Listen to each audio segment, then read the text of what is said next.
येणाऱ्या 14 मेला गुरु हे बुध राशीमध्ये जाणार आहेत. बुध राशी म्हणजे मिथुन राशीमध्ये. आतापर्यंत वृषभ राशीमध्ये होते, आता ते मिथुन राशीमध्ये जाणार आहेत. मिथुन राशीमध्ये हे पूर्ण वर्षभरानंतर आलेले आहेत आणि जेव्हा मिथुन राशीमध्ये ते येतात तेव्हा तुमच्या आयुष्यामध्ये काय परिणाम होतो, कशा गोष्टी तुमच्या आयुष्यामध्ये मिळतात हे तुम्हाला मी सांगणार आहे.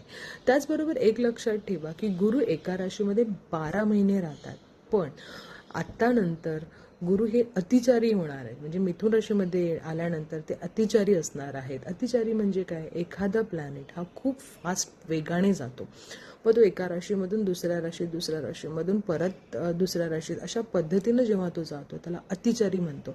आणि वर्षभरात नव्हे तर फक्त 5 महिन्यात. मग 5 महिन्यामध्ये गुरु हे पटकन राशी चेंज करून ते कर्क राशीमध्ये जाणार आहेत. मग जेव्हा गुरु हे राशी परिवर्तन इतक्या फास्ट करणार आहे तर काय काय गोष्टी तुमच्या लाईफमध्ये होणार आहेत हे प्रत्येक राशीनुसार आपण रील बनवणार आहोत. आणि जर तुम्हाला हवं असेल कुठल्या राशीचं तर मला नक्की कमेंट करा, आपण त्या राशीची रील नक्की बनवू. म्हणजे त्याचबरोबर मी तुम्हाला असं सांगेन की एक लक्षात घ्या की युग परिवर्तनाचे दिवस आलेत असे मी तुम्हाला सांगितलेलं होतं. रीलसुद्धा बनवलेल्या होत्या जेव्हा शनी हे मीन राशीमध्ये गेलेले होते.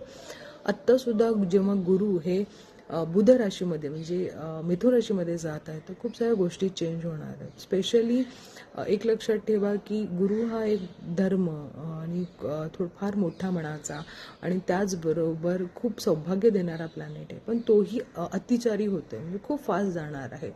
त्यामुळे खूप साऱ्या गोष्टी पटापट चेंज होणार आहेत. प्रत्येकाच्या राशीनुसार बुध आणि गुरु हा कसा पद्धतीने बसलेला आहे पत्रिकेमध्ये त्यानुसार तुमच्या आयुष्यामध्ये चेंजेस होणार आहेत. पण आपण राशीनुसार तर आपण प्रेडिक्शन देणारच आहोत. त्यानुसार आपण आपल्या आयुष्यामध्ये कम्युनिकेशन कसं ठेवायचं, आपल्या स्वतःच्या रागावर, आपल्या म्हणजे जे काही गोष्ट करणार आहोत त्याच्यावर आपण कशा पद्धतीनं प्लॅन करायचं आहे. कुठेही पैसे गुंतवताना 10 वेळा, मी तर म्हणेन 100 वेळा विचार करून तुम्ही पैसे गुंतवा.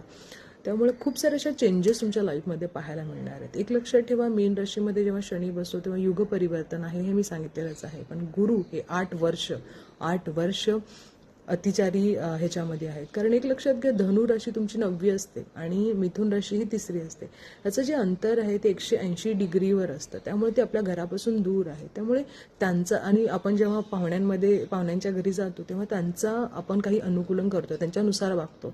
तसंच जेव्हा गुरु हा बुध राशीमध्ये गेल्यानंतर ते बुधसारखे चंचल होणार आहे, त्यामुळे अतिचारी होणार आहे.